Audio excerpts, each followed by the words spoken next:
Getsemane de Jesus.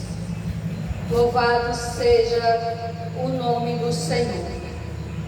Queridos e amados irmãos, nós sabemos que Jesus, Ele pagou um alto preço para que hoje nós pudéssemos estar aqui, glorificando e levando toda a honra e toda a glória somente a Ele. O jardim de Getsemane fica localizado no outro lado do ribeiro de Sidom, no Monte das Oliveiras. Provavelmente recebeu esse nome por causa da abundância das oliveiras existentes naquele local. Lá, em oração, Jesus travou sua maior batalha espiritual. O sofrimento era intenso. E a angústia e a agonia fez com que ele transpirasse sangue. Nós podemos ver, quem relata isso, que ele chegou a transpirar sangue no Monte das Oliveiras, também chamado Getsemane. Foi o Dr. Lucas, o apóstolo, o discípulo, o evangelista que escreveu o livro de Lucas. Como ele era médico, ele relatou no Evangelho de Lucas mais detalhadamente o sofrimento de Jesus. Mas por que esse sofrimento de Jesus? Porque um dia Deus olhou para a terra e viu eu e você, e viu que pela lei nós não conseguiríamos a salvação. Nós não conseguiríamos chegar ao céu. Mas porque Ele teve que enviar o seu único filho para morrer no meu lugar. Porque só um santo poderia vir para vencer o diabo, para vencer os nossos pecados. Só podia ser um santo. E não havia outro santo a não ser Jesus. Aleluia. Nós sabemos que Gabriel, quando visitou Maria e disse: tu vai ter um filho, e este filho, tu vai colocar o nome de Jesus e ele vai ser o Salvador do mundo. Glória a Deus. E ela falou: mas como pode ser? Eu não sou casada, nunca estive com homem. Como eu posso estar grávida? Como eu posso estar tendo no meu ventre um filho? E o anjo disse: o teu filho é do Espírito Santo.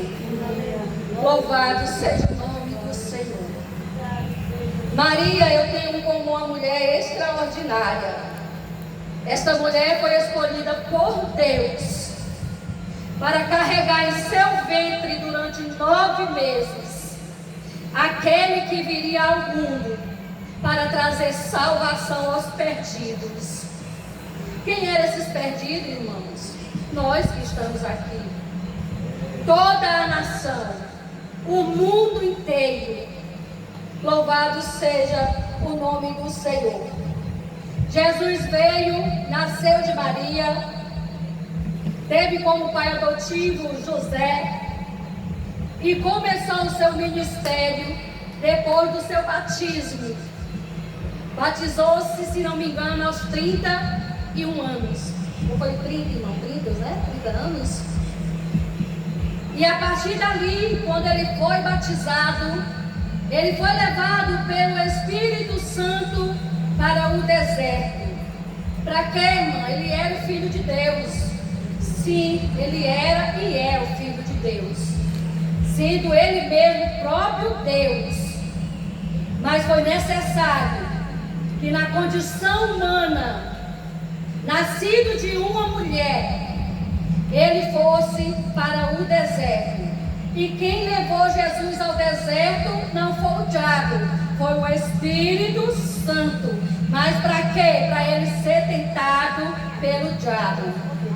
E ali ele passou, diz a palavra do Senhor, 40 dias em jejum e oração, sem comer, ali se fortalecendo do Espírito, para enfrentar uma batalha que seria vir e morrer no meu e no seu lugar. Mas Jesus, quando saiu de lá, ele ainda deu início ao seu ministério, que durou 3 anos e meio. E qual era o ministério de Jesus? Pregar a palavra de Deus, pregar a salvação, pregar sobre o arrependimento, pregar trazendo para as pessoas e falando aos seus discípulos o propósito para o qual ele tinha sido designado. O discípulo, ele orientava sempre o discípulo: eu não sou o rei da terra, eu vim para cá não para governar, eu vim para cá para sofrer, eu vim para cá para ser perseguido, eu vim para cá para morrer no lugar da humanidade, eu vim para cá para trazer salvação aos perdidos. Louvado seja o nome do Senhor. E ali ele foi escolhendo os seus discípulos, do qual escolheu 12. E aqueles 12, ele os ensinou para quando ele se fosse, para quando ele fosse morto, ele disse que iria morrer, mas que iria ressuscitar ao 3º dia, que ia subir ao céu, mas um dia ele voltaria para buscar a sua igreja. Mas foi necessário ele deixar pessoas capacitadas, pessoas ensinadas por ele, para irem por todo o mundo e pregar o Evangelho. Pregar que Jesus cura, pregar que Jesus restaura, pregar que Jesus transforma e que Jesus leva para o céu. E que só há um mediador entre Deus e o homem, que é Jesus. E para dizer que Ele é o caminho, que Ele é a verdade e que Ele é a vida, e que ninguém chega ao Pai a não ser através de Jesus. Louvado seja o nome do Senhor. Mas o que fez Jesus no Getsemane?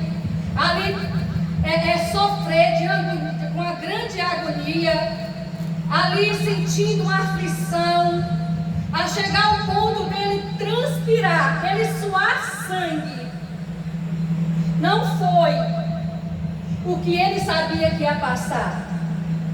Ele não estava pensando na cruz, ele não estava pensando nas humilhações, ele não estava pensando tampouco nas punhaladas, nas flechadas, ele não estava pensando na esponja embebecida de vinagre que lhe puseram na boca, ele não estava pensando no Calvário, ele não estava pensando ali naqueles martelos, que diz a palavra que eles eram tão grossos que eles usavam martelos para poder o prego entrar nas mãos de Jesus sobre a cruz.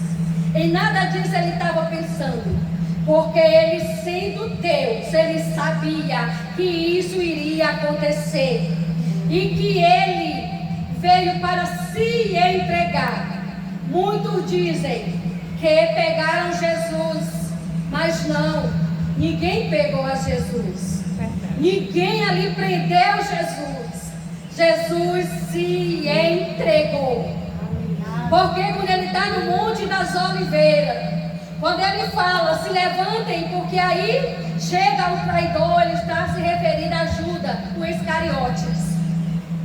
E ali, quando ele chega, aqueles soldados romanos, todos armados, eles perguntam, quem é Jesus?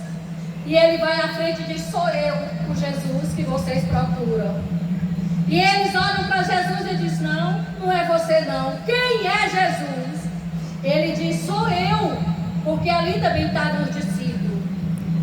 E Jesus não fazia diferença.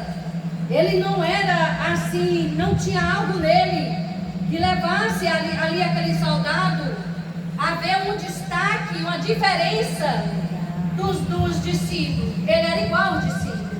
Ele era um homem comum, embora ele também fosse santo, porque na condição humana Jesus nunca pecou. Louvado seja o nome do Senhor. E eles perguntam: não acredito que é você.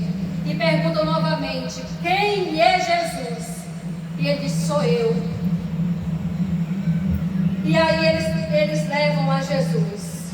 E a gente sabe todo o processo que aconteceu ali no Getsemane, né? Foi na casa de Pilatos, passou por várias coisas. Todo o processo nós conhecemos até chegar ao Calvário. Mas não era isso que fez com que Jesus transpirasse sangue, que fez com que Jesus suasse sangue, o que fez com que Jesus transpirasse sangue, do qual ele estava sobre seu rosto, ajoelhado, orando, e a oração que ele dizia era somente a seguinte: Pai, se for possível, tira de mim esse cálice, sem que eu o beba. Mas aí, na forma de obediência ao Pai, e pensando na humanidade inteira que estava destruída, ele dizia: mas que não seja feita a minha vontade, mas a tua vontade. E todas as vezes que Jesus orava, diz a palavra do Senhor, 3 vezes ele repetiu a mesma oração. E ali ele se angustiou, vendo a ausência do Pai. Mas por que o Pai se afastou de Jesus? Se ele era santo, porque o meu e o seu pecado estava sendo lançado sobre Jesus. Aleluia, Deus. Ele se fez condenado no meu e no seu lugar. Ele se fez ali pecado no meu e no seu lugar. E Deus não podia mais ali estar com Jesus, porque o meu e o seu pecado provavelmente esmagava Jesus. E ali o Pai se distanciava, porque o que separa, quem separa o homem de Deus é somente o pecado. E o pecado da geração da época, da geração de agora e da geração vindoura que está por vir, estavam todos sendo lançadas sobre o Mestre, estavam todos sendo lançadas sobre Jesus, sobre o Nazareno, o santo, imaculado, que não tinha nenhuma mancha, que não tinha nenhum pecado. Mas como já falei, ele se fez condenado no meu e no seu lugar. Tem muita gente que diz que o Pai virou as costas para Jesus, mas eu não acredito nisso. Eu acredito que a palavra, na palavra de Deus, eu acredito que o que separa o homem de Deus é o pecado. E se o meu e o seu pecado estava sendo lançado sobre Jesus, tinha que haver uma separação sobre ele e Deus. Louvado seja o nome do Senhor. Aleluia. E foi a ausência do Pai que fez com que ele transpirasse sangue, de agonia, de dor. E diz a palavra do Senhor, que vai dizer mais na frente, louvado seja Deus, lá no livro de Mateus, no 27:46, ele vai dizer que Jesus, por volta da hora 9, ele clamou com a voz bem alta: Deus meu, por que me desamparaste? E isso já era quando Jesus estava na cruz do Calvário, com as mãos estendidas, com sede. E diz a palavra do Senhor que os soldados ainda molharam uma esponja com vinagre e colocaram na boca do mestre, que já estava próximo à sua morte. Mas ele não desistiu. Como uma ovelha muda, ele foi ao matadouro. Todas as vezes que ele sentia a dor da separação do Pai com ele, ele pensava em mim, ele pensava em você, ele pensava na humanidade inteira. E ele dizia: é necessário que eu morra no lugar deles. Mas ele venceu a morte. Glória a Deus, aleluia. Quando ele deu seu último suspiro, ele olhou para o céu e disse: Pai, está tudo consumado.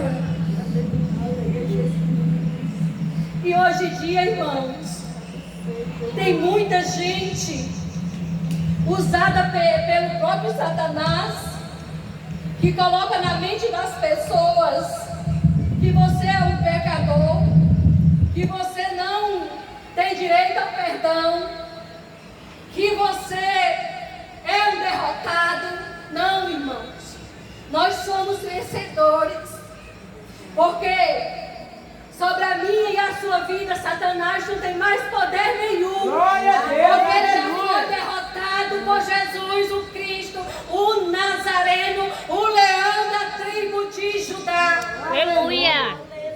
Louvado seja o nome do Senhor. Santo, aleluia. Esse Jesus que nós servimos é um Jesus maravilhoso.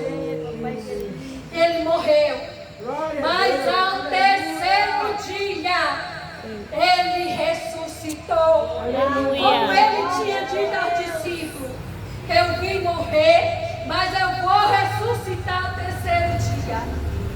Uma coisa quase que para Tomé, que foi quem por último viu, não acreditou.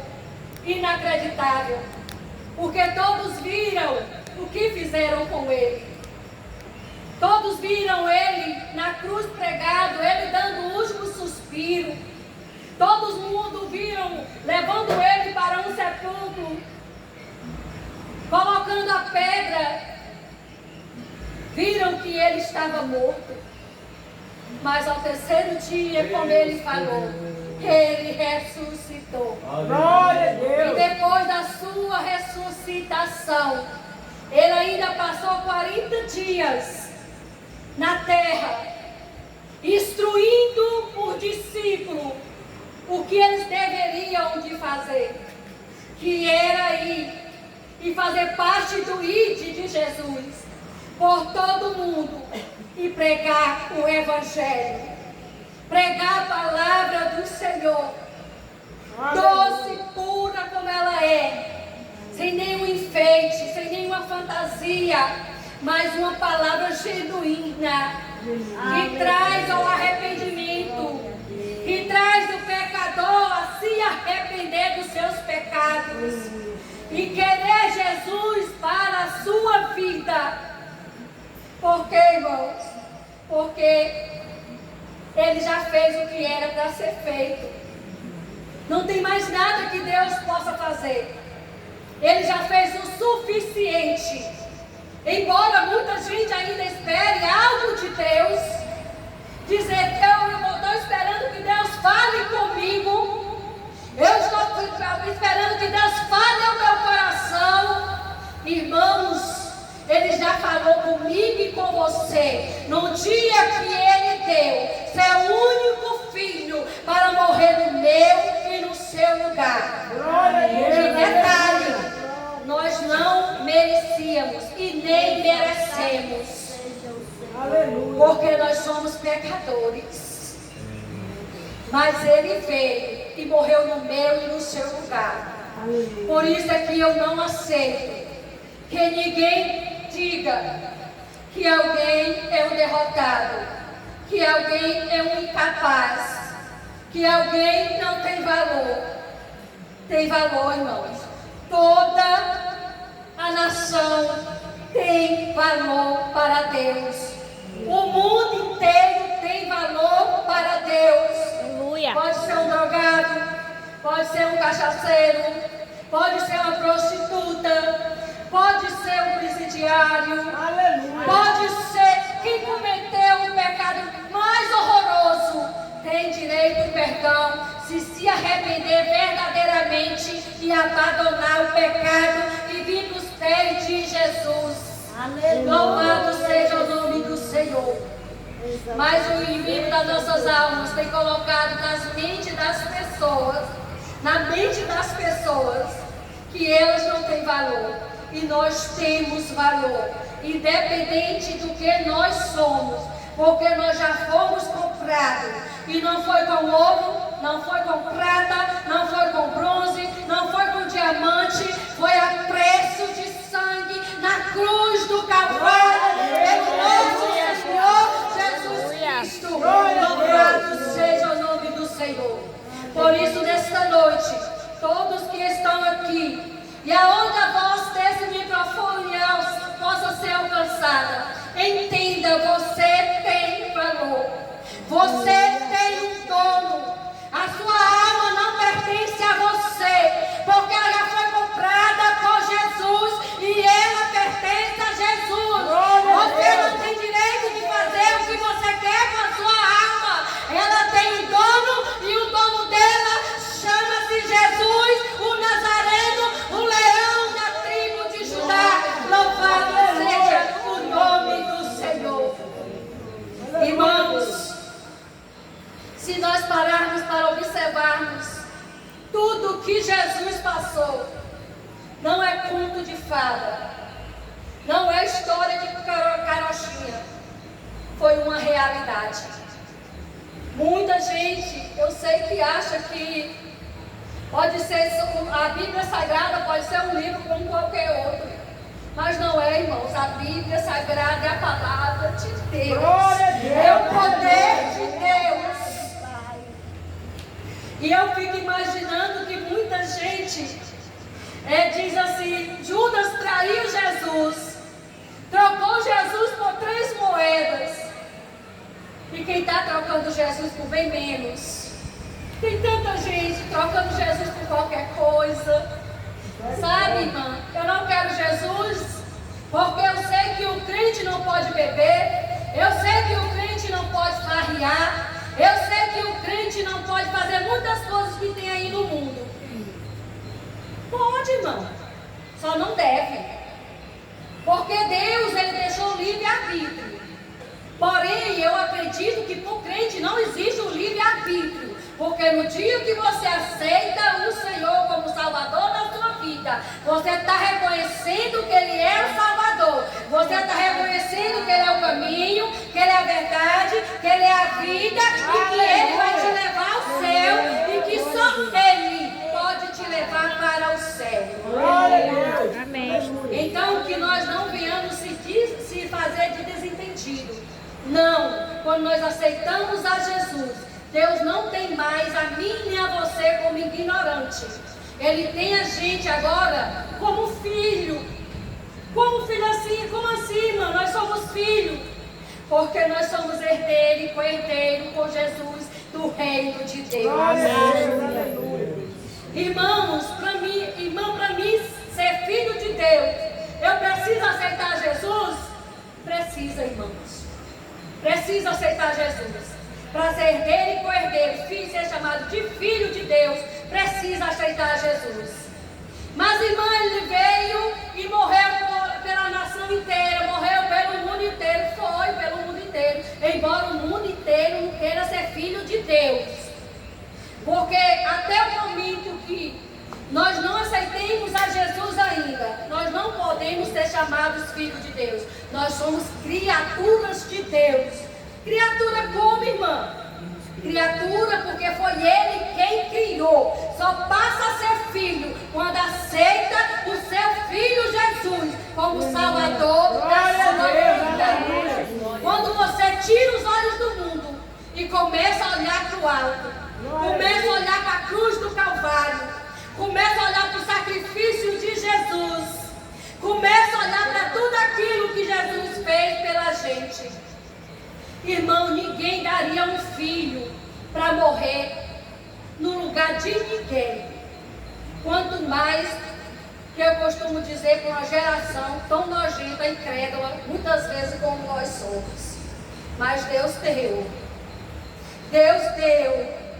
E Ele veio, morreu. Ele veio, fez o trabalho bem direitinho, como foi designado a sua vida.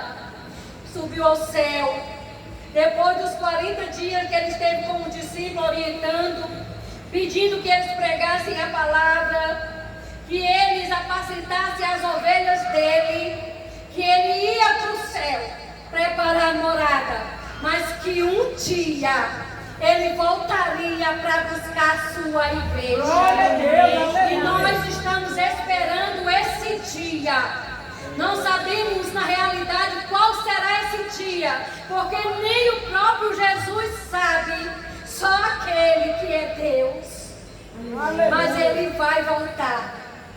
Pode ser hoje, pode ser amanhã, pode ser daqui a 1000 anos. Mas que nós possamos estarmos preparados, esperando a vida do Cordeiro de Deus que tira o pecado. Aleluia.